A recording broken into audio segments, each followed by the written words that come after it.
Ako si Jenica. At ito yung aking kwento na hindi ko makakalimutan sa buong buhay ko. Nangyari ito June 11, 2001.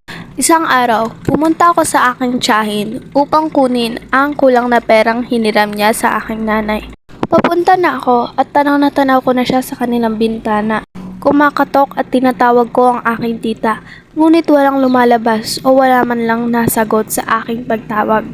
Tanda ko pa, halos 30 minutes akong naghintay sa labas ng kanilang bahay.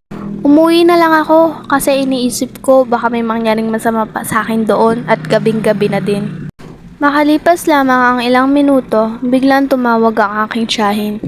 Ako ay tinanong niya kung ngayon ko daw ba kukunin ang kulang na pera niya sa aking mama. Sinagot ko naman siya ng oo. At ang sabi ko sa kanya, pumunta ako sa kanilang bahay kanina-kanina lang.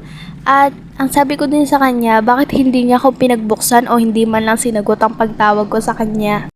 Nabigla ang aking tita at ang sabi niya sa akin, na ikinakaba at ikinagulat ko, wala daw siya sa bahay at nasa probinsya daw siya. Nagulantang ako doon at natulala ng ilang minuto. Inisip ko kung sino yung taong nasa bahay nila. At tinanong ko yung tita ko kung sino ang tao sa bahay nila. Sinagot niya ako.